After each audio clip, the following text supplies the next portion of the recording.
Bismillahirrahmanirrahim. Assalamualaikum warahmatullahi wabarakatuh. Innal hamdalillah nahmaduhu wa nasta'inuhu wa nastaghfir wa na'udzubillahi min sururi anfusina wa min sayyiati a'malina. May yahdihillahu fala mudhillalah wa la yudlil fala hadiyalah. Asyhadu an la ilaha illallah wa asyhadu anna Muhammadan abduhu wa rasuluh. Amma ba'du. Pertama-tama kami ucapkan terima kasih kepada dosen pembimbing mata kuliah Fikih Kontemporer Ustadz Ali Aminullah SHG MPDI ME yang telah memberikan kami tugas dan telah mempersilahkan kami untuk membuat sebuah video tentang pemaparan materi tentang wakalah. Nah, kami dari kelompok 8 yang beranggotakan saya sendiri, Muhammad Ali Al-Azhar, dan anggota kedua ada Umi Rahmawati, dan anggota ketiga ada Rizka Nur Aulia. Selanjutnya, langsung saja ke pembahasan yang pertama, tentang pengertian wakalah yang akan disampaikan oleh saya sendiri. Wakalah ini berasal dari wazan, wakalah yakilu waklan, yang berarti menyerahkan atau mewakilkan urusan. Sedangkan wakalah adalah pekerjaan wakil, atau al-wakalah juga berarti penyerahan dan pemeliharaan. Menurut kalangan Syafi'iyah, arti wakalah adalah ungkapan atau penyerahan kuasa atau al-muwakil kepada orang lain, al-wakil, supaya melaksanakan sesuatu dari jenis pekerjaan yang bisa digantikan dan dapat dilakukan oleh pemberi kuasa, dengan ketentuan pekerjaan tersebut dilaksanakan pada saat pemberi kuasa masih hidup. Nah, wakalah dalam arti harfiah adalah menjaga, menahan atau penerapan keahlian atau perbaikan atas nama orang lain. Nah, kata taukil di sini diturunkan yang berarti menunjuk seseorang untuk mengambil alih atas suatu hal, juga untuk mendelegasikan tugas apapun ke orang lain. Nah, jadi wakalah ini adalah akad yang memberikan kuasa kepada pihak lain untuk melakukan suatu kegiatan di mana yang memberi kuasa tidak dalam posisi melakukan kegiatan tersebut. Akad wakalah pada hakikatnya adalah akad yang digunakan oleh seseorang apabila dia membutuhkan seseorang lain untuk mengerjakan sesuatu yang tidak dapat dilakukannya sendiri dan meminta orang lain untuk melaksanakannya. Nah, kemampuan untuk menekuni dan menguasai segala urusannya yang diwakilkan oleh orang lain itu disebut wakalah. Nah, untuk itu ia memerlukan pendelegasian kuasa atau wewenang kepada orang lain atas nama dirinya ketika dia tidak sanggup untuk melakukan pekerjaan atau sedang tidak bisa untuk melakukan pekerjaan tersebut. Nah, selanjutnya tentang landasan hukum wakalah. Yang pertama terdapat pada Quran Surat Al-Kahfi ayat 19 yang artinya, dan demikianlah kami bangunkan mereka agar di antara mereka saling bertanya. Salah seorang di antara mereka berkata, "Sudah berapa lama kamu berada di sini?" Mereka menjawab, "Tuhanmu lebih mengetahui berapa lama kamu berada di sini. Maka suruhlah salah seorang di antara kamu untuk pergi ke kota dengan membawa uang perakmu. Dan hendaklah dia lihat manakah makanan yang lebih baik. Maka hendaklah ia membawa makanan itu untukmu. Dan hendaklah ia berlaku lemah lembut.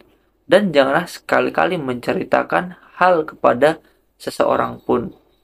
Nah, dari ayat tersebut menegaskan bahwa Allah telah mensyariatkan wakalah karena manusia akan membutuhkannya. Sebab tidak semua manusia mempunyai kemampuan untuk menekuni segera urusannya sendiri, sehingga tetap membutuhkan kepada pendelegasian mandat kepada orang lain untuk melakukan sebagai wakil darinya. Nah, selanjutnya ada dari Quran Surat An-Nisa ayat 35 yang artinya, dan jika kalian khawatirkan terjadi persengketaan di antara keduanya, maka kirimlah seorang hakam dari keluarga laki-laki dan seorang hakam dari keluarga wanita.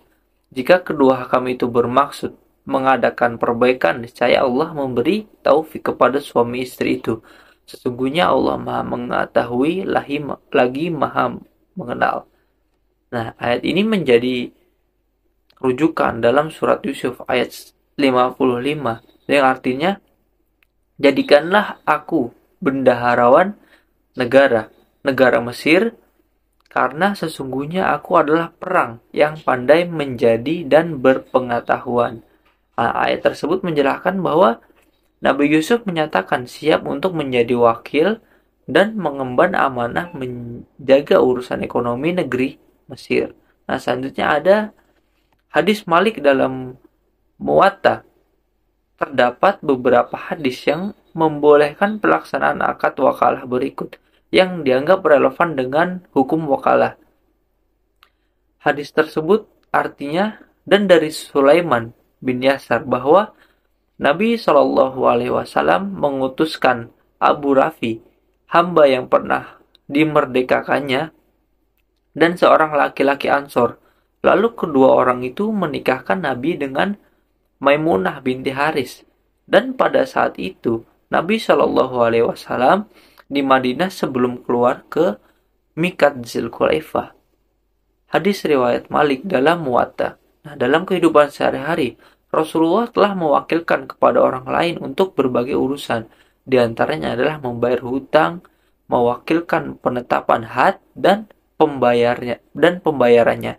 Nah, mewakilkan pengurusan unta, membagi kandang hewan, dan lain-lain. Di antara yang harus dilakukan di dalam transaksi akad wakalah atau perwakilan itu ada yang disebut dengan rukun. Rukun wakalah adalah pertama al-muwakil, yang memberi mandat atau orang yang memberi kuasa.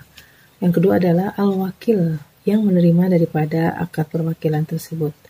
Yang ketiga at-taukil atau objek yang diwakilkan. Yang keempat adalah sigoh, yaitu menyatakan kesepakatan ijab dan qabul. Selanjutnya adalah syarat dari rukun wakalah, itu syarat muwakil atau yang mewakilkan. Pertama, pemilik sah yang dapat bertindak terhadap sesuatu yang diwakilkan. Kedua, orang mukalaf atau anak mumayyiz dalam batas-batas tertentu, yakni dalam hal-hal yang bermanfaat baginya seperti mewakilkan untuk menerima hibah, menerima sedekah, dan sebagainya. Syarat-syarat wakil atau yang mewakili, pertama adalah cakap hukum. Yang kedua, dapat mengerjakan tugas yang diwakilkan kepadanya. Yang ketiga, wakil adalah orang yang diberi amanat.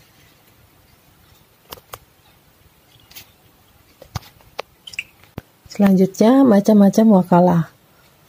Macam-macam wakalah yaitu wakalah al-mutlaqah, yang kedua adalah wakalah al-muqayyadah, yang ketiga adalah wakalah al-ammamah. Saya akan menjelaskan. Pertama, wakalah al-mutlaqah adalah mewakili secara mutlak tanpa batas waktu dan untuk segala urusan. Dalam hukum positif, sering dikenal dengan istilah kuasa luas, yang biasanya digunakan untuk mewakilkan segala kebutuhan pemberi kuasa dan biasanya hanya untuk perbuatan pengurusan. Yang kedua, wakalah al-muqayyadah adalah menunjukkan wakil untuk bertindak atas namanya dalam urusan-urusan tertentu. Dalam hal positif, hal ini dikenal sebagai kuasa khusus dan biasanya hanya untuk satu perbuatan hukum. Yang ketiga, wakalah al-ammamah adalah perwakilan yang lebih luas daripada al-muqayyadah tetapi lebih sederhana daripada al-mutlaqah. Biasanya, kuasa ini untuk perbuatan pengurusan sehari-hari. Dalam praktik perbankan syariah, wakalah ini sering digunakan sebagai perlengkapan transaksi suatu akad. Selanjutnya, operasionalisasi wakalah. Pertama, wakalah sah dengan perkataan apa saja yang menunjukkan adanya izin. Jadi, tidak diisyaratkan teks khusus. Yang kedua, wakalah sah berlaku pada hak-hak manusia, misalnya jual beli, pernikahan, rujuk, pembatalan jual beli, perceraian, dan hulu. Yang ketiga, wakalah diperbolehkan untuk memverifikasi hukuman dan melaksanakannya. Yang keempat, wakalah boleh dengan upah, namun besarnya upah harus ditentukan dari jenis pekerjaan yang akan dikerjakan wakil. Yang kelima, wakalah secara mutlak diperbolehkan. Jadi, menunjuk seseorang sebagai wakil dalam semua hak-hak pribadi itu diperbolehkan. Oke, baik, selanjutnya yaitu berakhirnya akad wakalah. Yang pertama, ketika ada salah satu pihak yang berwakalah itu meninggal dunia atau gila. Nah, yang kedua, apabila urusan dalam wakalah itu pelaksanaannya berhenti karena pelaksanaan pekerjaan tersebut sudah selesai. Nah, yang ketiga, itu pemutusan wakalah oleh salah satu pihak yang menerima kuasa dan berakhir karena hilangnya kekuasaan atau hak pemberi kuasa atas suatu objek yang dikuasakan. Yang keempat, itu dihentikannya pekerjaan oleh kedua belah pihak. Nah, yang kelima, itu ada pembatalan akad oleh pemberi kuasa terhadap penerima kuasa yang diketahui oleh penerima kuasa. Yang keenam, penerima kuasa mengundurkan diri dengan sepengetahuan pemberi kuasa.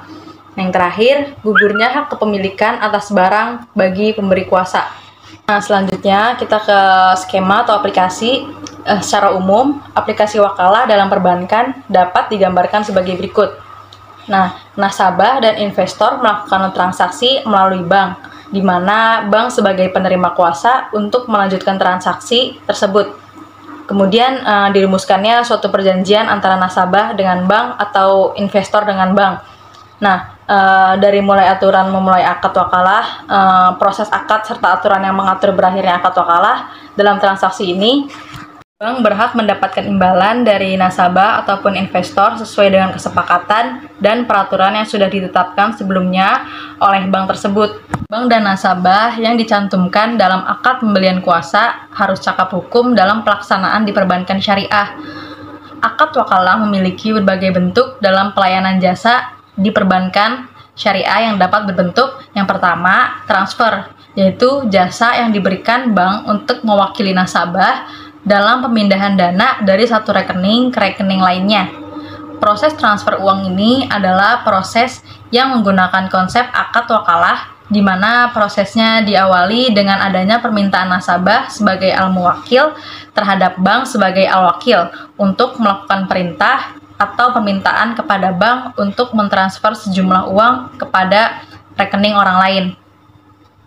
Kemudian, bank mendebet rekening nasabah jika transfer dari rekening ke rekening, dan proses yang terakhir di mana bank mengkreditkan sejumlah dana kepada rekening tujuan. Selanjutnya yaitu ada inkaso, yaitu merupakan kegiatan jasa bank untuk melakukan amanat dari pihak ketiga berupa penagihan sejumlah uang kepada seseorang atau badan tertentu di kota lain yang telah ditunjuk oleh si pemberi amanah. Di sini bank berlaku melakukan penagihan dan menerima pembayaran tagihan untuk kepentingan nasabah. Sekian presentasi dari kelompok 8 mengenai akad wakalah. Kurang lebihnya mohon maaf. Wassalamualaikum warahmatullahi wabarakatuh.